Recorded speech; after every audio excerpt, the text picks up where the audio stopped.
Doc Loves the Kids, a local Kitsap County nonprofit organization established in 2015 whose mission is to provide activities, programs, and community support for at-risk youth. They put the you in community.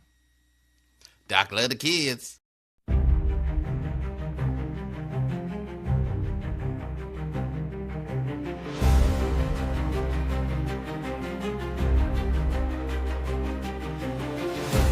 Welcome to Uncommon Courtesy, where we give you the courtesy of conversation that's uncommonly spoke of. I'm D-Mac. I'm Wesley. And this is the show. Hey, don't forget to like, comment, subscribe. Don't forget to catch us on our other shows, Plays and Parlays, Civil Discourse, UFC with LT, and every Friday here at the Friday Fix. What's going on, bro? Nothing. Just trying to be professional, man. You know what I'm saying? I'm up here in the tie like I got a job interview in court right after. How you doing? No, I'm good, man. Hey, it seems like the world's a little bit collapsing with this whole entire thing that's going on. It's something that you just alerted me to. I know we're going to get into it. I don't want to talk about it too much, but that's crazy to me. When we come around to it, you guys will kind of hear what D-Mac has to say about it, and what he's going to drop on y'all, and it should shock everybody, because this is there's a lot of it's basically like there's a lot of people standing with their feet over the edge like this. A lot of things that are going on right now that it just takes one person to jump and it's on. Absolutely. Yeah. I'll go ahead and start the show off, man, because I feel like this is what everybody wants to talk about, even though I don't feel like it's going to come to any kind of resolution that we all want. Yeah. I think that it's something that we all need to at least speak on and talk about. House votes overwhelmingly to release Epstein files.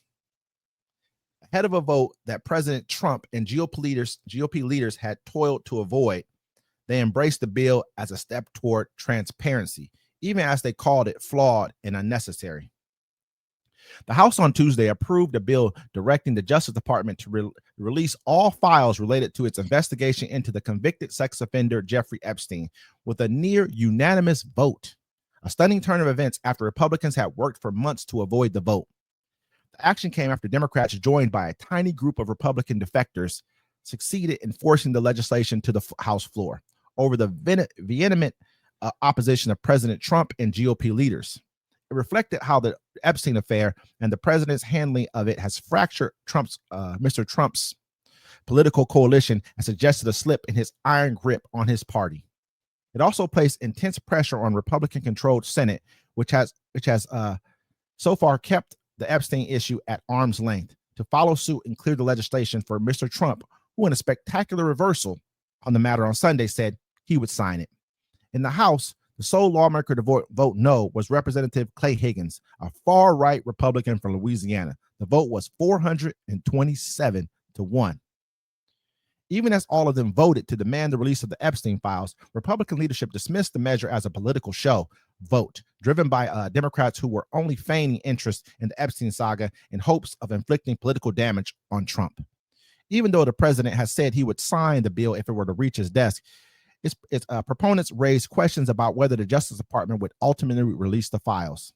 I've been opposed to it all along, Speaker Mike Johnson said at a morning news conference before the vote, standing next to a poster board with 5 bullet points citing the dangers of a measure that he ultimately supported along with his entire conference. Bro. Yeah. So, one thing that's for sure, Donald Trump could release the Epstein files if he wanted to. He doesn't have to have them to tell him to do it. He could be like, drop them. You know what I'm saying? There's that. And then number 2 is like, they didn't came out and said, hey, we're just going to cover up all the Republican names and just drop Democrat names. They actually also said, I think it was Epstein's brother came out and said there's a place in Virginia right now that they're scrubbing. This is alleged. This is a person who said this.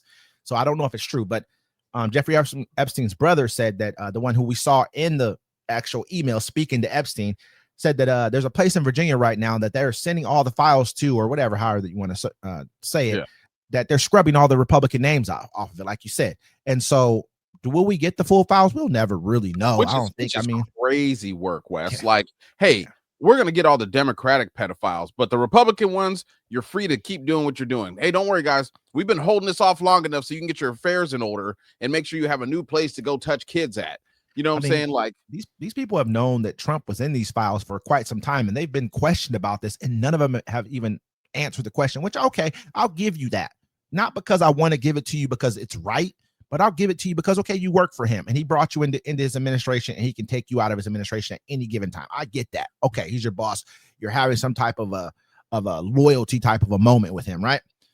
However, I mean, you guys are to have any kind of a real like objective opinion, and you're seeing this stuff for what it is, and you're reading the things you're reading. This doesn't give you cause for pause about the people who you're around, who you're surrounding yourself with, who you're allowing to lead this country down the precipice of no return. It seems strange to me that no one stood up. We're past the point of no return. And also to point out, the Representative Clay Higgins, a Republican from Louisiana, was the only one to vote no today. He's like, nah. Okay, Higgins must feel real safe in his seat. They voted on this overwhelmingly because they knew they needed to. Who wants to be seen as a person? That's like probably one of the lowest polling things that there could possibly be. Wes, they were okay with it until Epstein's estate released those emails. Then they were like, whoa. And they were like, everyone really are files. In the emails, it says, look, Donald Trump knew about it. And everyone was like, even if he knew about it, right? He never went to the authorities with it. He spent 7 hours with one of the girls. You know what I'm saying? They're reading that. You can't deny that. You know what I'm saying? That stuff they couldn't touch. So he's just like, they're just like, dang, what can we do? You have to release him now. You can't be on the side of that before there's possible denial because nobody can see the files. But all this is out in the open. Do I think it's going to go anywhere? No. Do I think anyone's going to go to jail for it? No, not at all.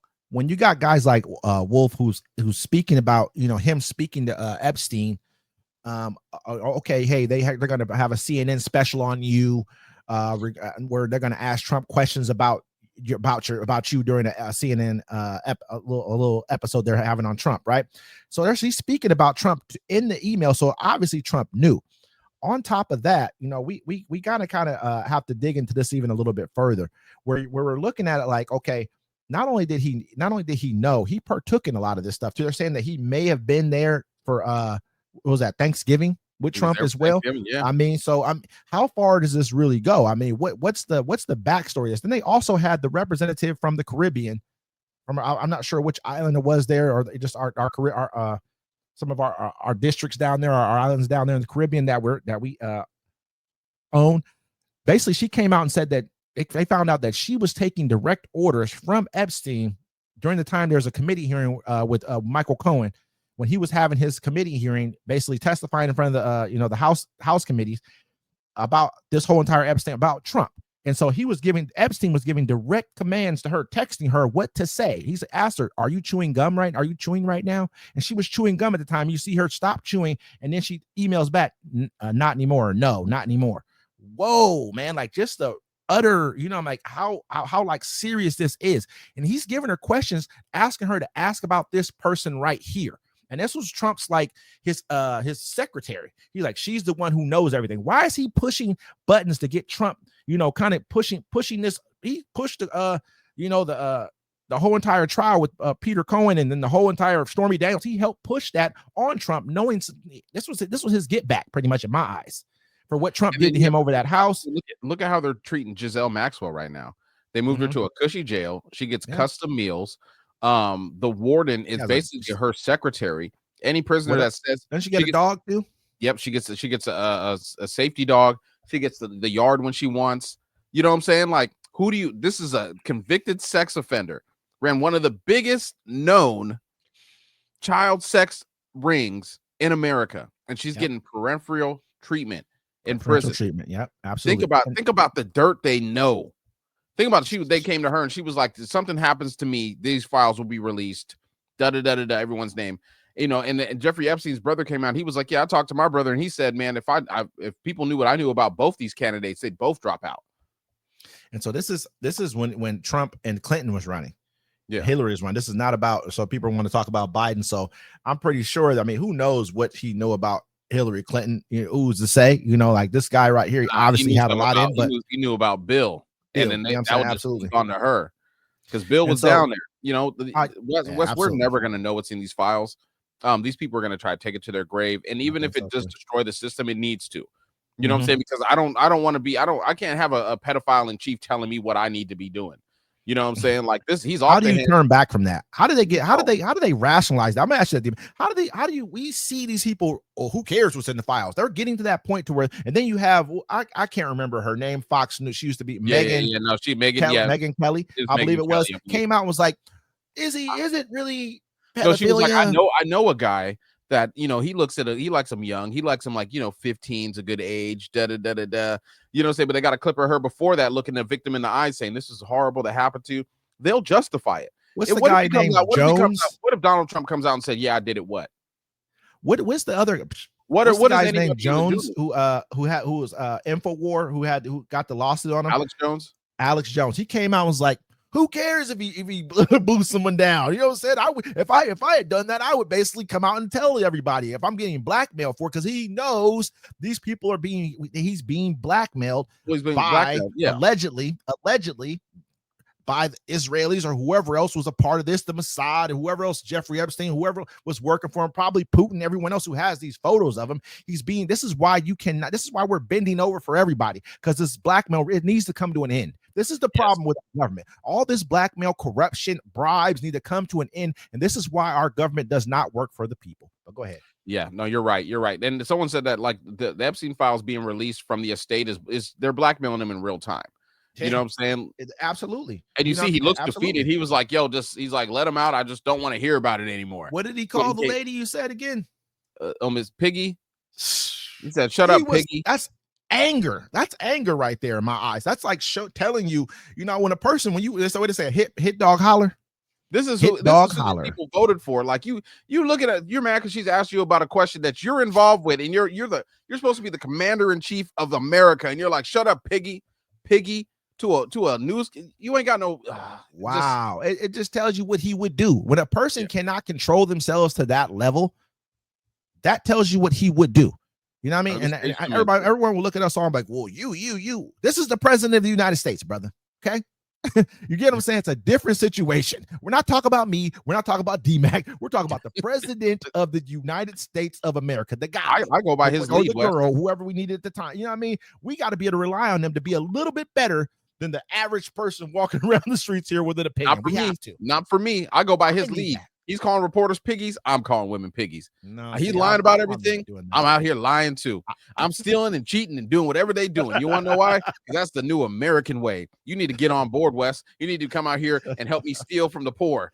All right, that's what we do around here. And then I'll make them reapply to that BS. Ain't that crazy? All right. Here we go. Federal court bars Texas from using new Republican-friendly U.S. House map in midterms. Oh, excuse me. A federal court Tuesday blocked Texas from using its newly drawn congressional maps in next year's midterm, ruling that the map is likely an unconstitutional racial gerrymander. The ruling is a major setback for President Donald Trump and Republicans, who have made Texas the centerpiece of a national campaign that would draw maps ahead of the midterms. Texas announced it would appeal. The court ordered Texas to use its previous maps, which the state enacted after the 2020 census.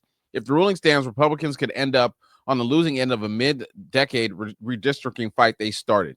The new Texas map aimed to help Republicans flip 5 Democrat seats next year, and it kicked off a rush of redistricting efforts from both parties across the country. The Justice Department has joined a similar challenge to the new Democratic drawn map in California, enacted in direct response to Texas, aiming to flip 5 Republican-held seats. So, I mean, this is good. Jasmine Crockett may get to keep her little seat there. And then I don't mean little. I mean, get to keep her seat. Yeah, for the moment. You know what, man? We know where this is. You know what I mean? You know where this is going, don't you? Remember Dave Chappelle's like, you know what I mean? Yeah. You know what I mean? We know where this is going. We all understand the whole thing. They find themselves a federal judge to put a pause on it or reject it or strike it down or whatever case may be. And then they're going to go ahead. And this was all a setup. This is why we told you guys to vote for Hillary.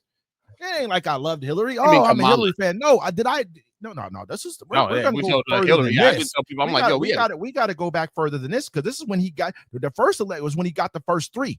This is when he got. I think that's when he got his first. Like he at least got 1 that time. I think he got 3 Supreme Court judges. Did he get? I know he got 3 of them, but I don't know when he did. He get them? Yeah, he did get them all that time. Did he? He got all 3 of them. He got Kavanaugh, Comey, and I can't remember the last one's name right now. I'll remember it. Imagine how much we could have got done if you had 4 Democratic Supreme Court justices. Crazy. I mean, look, man. Now Let's we're going be real here. so We would have had back. this. It would have been like a 6'3", 6'2", or 7'2" type of thing, man. And it would have. Oh man, you ever talk a golden age? Think about like what John F. Kennedy basically he was like, you know, basically they started a new era. I can't remember the name that they used for it, but I mean, it was basically like he was starting up a golden age at that time. That's when you got all the civil rights laws, you got all the things that kind of came through to kind of help correct course for America, not perfect it. And we all get that. It took a long time to mess it up. It's going to take even longer to fix it, but correct course. We could have had that here in this country had we had the right people in that office. Not saying they've been perfect. We still have the corruption, but man, this is not going to do. This will hold up about as long as the Supreme Court comes in and strikes it down, because you said it was along racial lines, right? That they said that this was a racially drawn map, which it was. We all know. Oh, absolutely. That was the whole point. Absolutely, it was. To get rid of the black and the Mexican vote. Absolutely, I would say 5-1 right now. It takes 5 of us and also Hispanics to make one. It's weird how the one Trump white person. administration comes out, or European American, I should say. It's crazy how the Trump administration comes out and they're like, oh, you know, well, California can't do what they're doing. That's crazy. You're like, bro, the only reason they did it is because you did it in Texas. You know what I'm saying? They're like, do as I say and not as I do. Which is it's happening everywhere, though. It's happening everywhere. They're trying to rig this whole entire next election because they know, man, you guys are done. I don't think your people are even going to vote for you anymore. They see what you did to them. Everybody's like, man, my everything costs way more. Y'all told me Biden was doing a bad job. Look where we're at right now. Now you want to come back and tell me you told me no tips on no taxes on tips. No taxes on tips. I think he might have signed that in the law, though. I can't say they didn't have to look that up. He signed it. They're talking about post that recently. Yeah, but the way they did it is you won't see it until your tax returns, and you have to make so much money to even to even get it. You know what I'm saying? It's not instant relief, right? And people are like, look, everything costs more. The farm, look, you saw quietly they cut the tariffs down.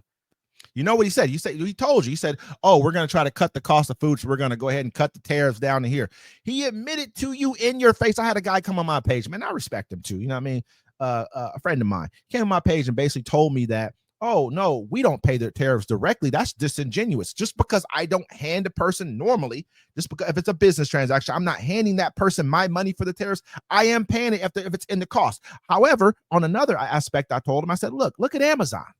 When that happened with Amazon, they showed you what the tariffs were going to raise the prices on your receipt. So we would have been paying that directly, because this isn't the old America where we have to buy things from a store. We can go online and get them direct, shipped to us. So then we are paying the tariffs directly if that's the way you want to make it. But even John Roberts, Supreme Court Chief Justice John Roberts said, hey, this is a direct tax on the American citizens. So we are paying them directly, even, no matter how you want to mince it. The fact of the matter is, let's get back to the subject is basically, man, we all know that the Supreme Court's going to overrule this. It sucks, but they are.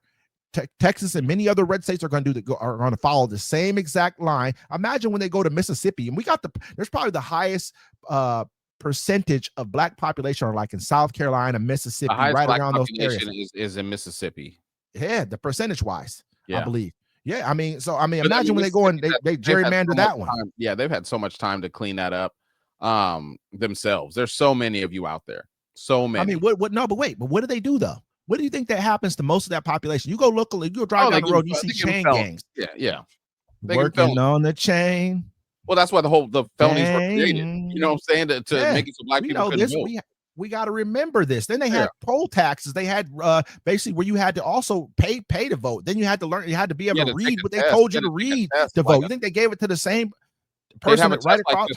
They'd be like, guess how many jelly beans are in this? If you can't guess it, you can't vote. I'm dead serious. They made it hard. That's why it's like, and then they came down to polling stations and killed. I was talking to a woman last night, and I was like, oh, she was like, man, this is crazy. Look at how they're doing these people. No due process, none of that stuff, just grabbing people off the streets. I'm like, look, man, I don't feel bad for nobody right now. Like, if y'all would have stopped them from doing it to black folks for so many years because it didn't bother you and you didn't really care, we wouldn't be in this situation. But now we are. They're treating you all like, hold on, Wes. If you're not a Republican, they're treating you all like niggas now. And there's nothing you can do to stop it. There's no Saturday. let's go protest on a Saturday when no one has to work. Oh, that'll make me feel better, John. No, that's not going to work. Unless you're going to do a general strike and just march in the streets every day, and now you can't do it because it's cold. Now they're going to manhandle you. Look, remember, and I said this, Wes. I said by the summertime, everybody's going to know what kind of country you're in. And I said, and by Christmas time, you're really going to know what country you're in. Welcome to the new America. I'm going to say just real quick. I don't agree with everything you said because I understand. Like, it's nice to have people. I'm not talking about the ending part. I'm not talking about the ending part. Because I've been seeing you've been right about some of this stuff here. Give it 2 weeks. I'll give you that one. But some of the things like people going out protesting on the 22 days. 22 days. People mark going that, out mark that calendar, ladies and gentlemen. People going out and protesting on the weekends. I commend you for doing it because you don't have to go out anytime. People have jobs, families, they got lots of stuff to do. But them even showing up in numbers helped. You think these Republicans do it on a Monday? You think these Republicans are going to jump ship and vote for these Epstein files and do all this stuff and be scared of people to turn out and vote?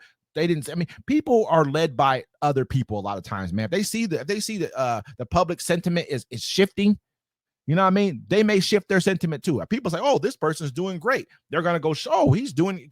People believe monkey see, monkey do it. I know that's a crazy thing to say, but it's just the truth. That's what happens a lot of times, even in politics. Yeah. What did Kanye West say? He's like, if I run down the street naked by myself, I'm crazy. But if I get 50 people to do it with me, it's a marathon. Crazy. Hey, well, the government is back open. Here's what it means for economic data. The U.S. government has reopened following its longest ever shutdown, setting the stage for a eventual release of the gold standard federal data that is crucial in analyzing the health and trajectory of the nation's economy. Starting next week, the backlog of federal data will start flowing, and the long-awaited September jobs report, originally due out October 3rd, will be published Thursday, November 20th. The Bureau of Labor Statistics announced Friday. It's been like flying in the fog without any instrumentations, said Mark Zandi, chief economist at Moody's Analytics. However, expect some choppiness when the air starts to clear. The very nature of the 43-day shutdown has created an unprecedented situation. Some data points were not gathered when they typically should have been, increasing the potential for big holes in what's expected to be already messy data. Since the government was dark for the entirety of October and the first dozen days of November, several reports that included data collected in September and scheduled to be released in the ensuing weeks were not delivered, nor was the data collected for October. Other major reports in the wings, likely in various stages of completion, include September data on wholesale inflation, import and export prices, quarterly employment costs, annual consumer expenditures, retail sales, gross domestic product, and consumer spending. That when would they be released? That remains to be seen. The leading statistical agencies are in the process of updating their schedules for economic releases. However, it's not as simple as plugging reports into different dates. Several releases are reliant on data from other series.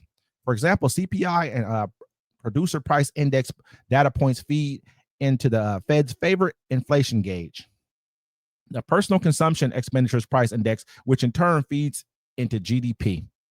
Well, Trump came out basically and said that, hey, we're probably not going to give you any data for November. We're not even going to give out economic data for that at all. This is what Trump came out and kind of pushed for. You know, they've been talking about this for a minute. Go ahead. We have a negative net job growth. You know what I'm saying? Yeah, it's crazy. It's crazy as hell. They don't want to release this data.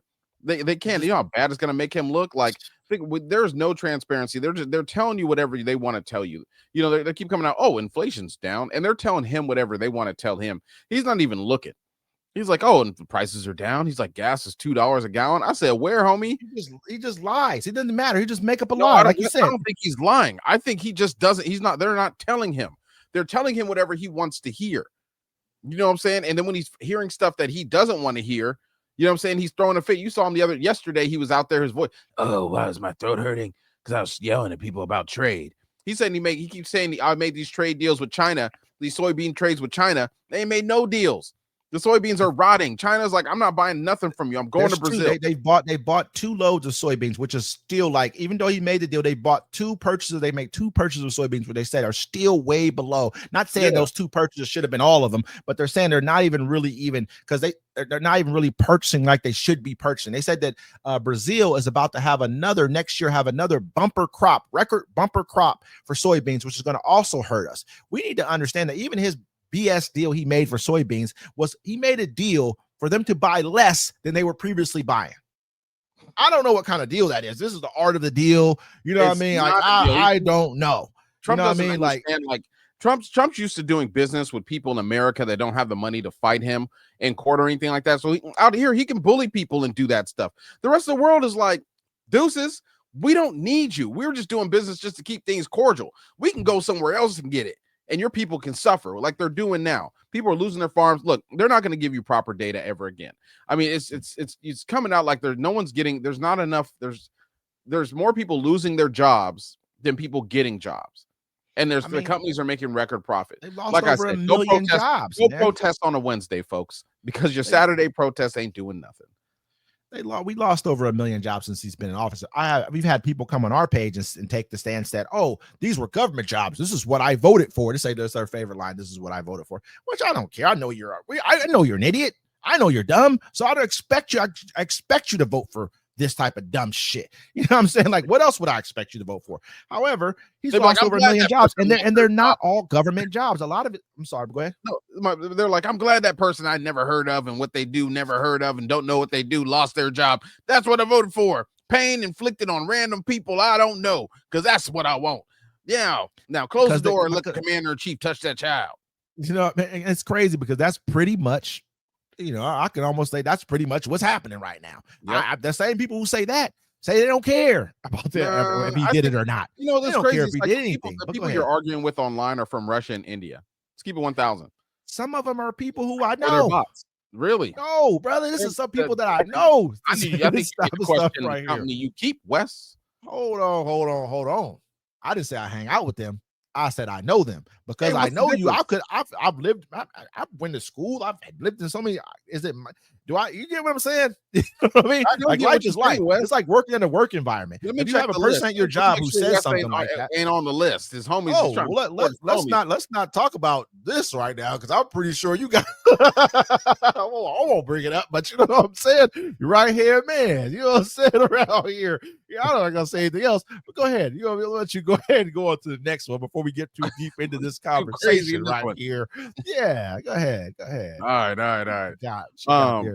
The AI bubble is NVIDIA artificially engineering chip demand.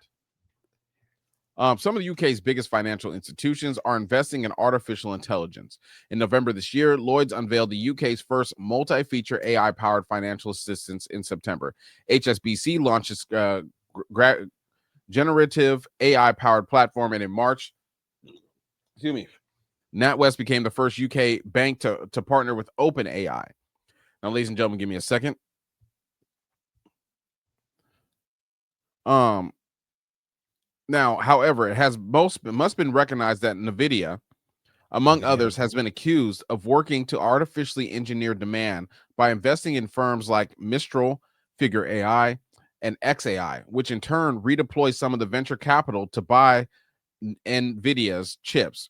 Throughout a recent $2 billion investment into Revolt, Nascal, Poly AI, Cynthia, Lenton Labs, and Basecamp Research, NVIDIA is extending its AI empire into the UK and raising concerns of European data sovereignty. I read this little part of this to everybody. I want you guys to understand what they're doing actually is they're taking the same billions and trillions of dollars and they're manufacturing demand for their chips.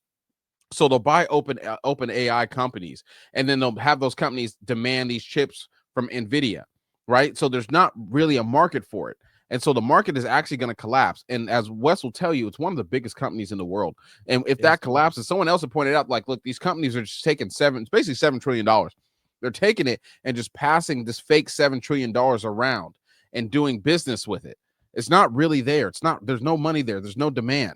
And then as Wes, I don't know if you want to point it out, Peter Thiel. Yeah, Peter Thiel, it's just recently, within like days ago, sold his stake, which is worth about $100 million in NVIDIA, his complete stake in NVIDIA. Peter Thiel owns Palantir. He's a part of the old PayPal mafia, him and Elon Musk. He's the guy sitting right next to Trump. Palantir got government contracts, XYZ. Then also SoftBank came out earlier this month, like I think around the 5th or the 6th of the month, somewhere around there. Don't quote me on that one. But they sold $6 billion. They sold their whole entire stake too, which was worth $6 billion. I mean, so this is something going on here. That almost sounds like to me, with you just bringing up this report about this, sounds like insider trading to me. Maybe this report, but you get what I'm saying. I mean, maybe they might look at it like, if these people knew to write this, I could have heard this from anywhere. You get what I'm saying? Remember they started off this is small. a story.